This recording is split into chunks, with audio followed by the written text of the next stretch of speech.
ভাঙা আম। অনেক মজা। হাড়ি ভাঙা? হ্যাঁ। তা হাড়ি কই ভাঙা দেখা যায় না না, ও আসে না। হ্যাঁ নিশা, এই তো এটা হচ্ছে আমার ভাবির আম গাছ।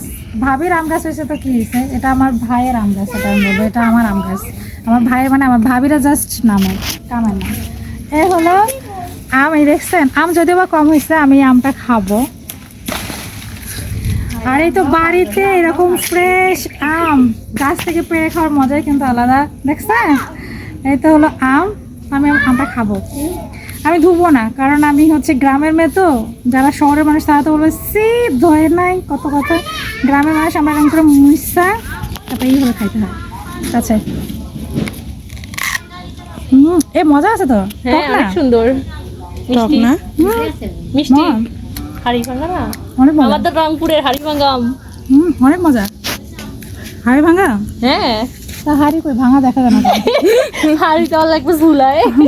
ভাঙা হাড়ি অনেক মিষ্টি।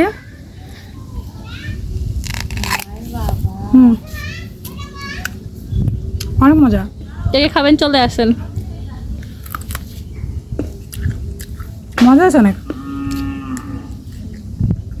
তোমাদের এত ভালো আম বাইরে থুইছে মানুষ। হ্যাঁ এত ভালো আম তো বাইরে খাওয়া ঠিক না। বাবা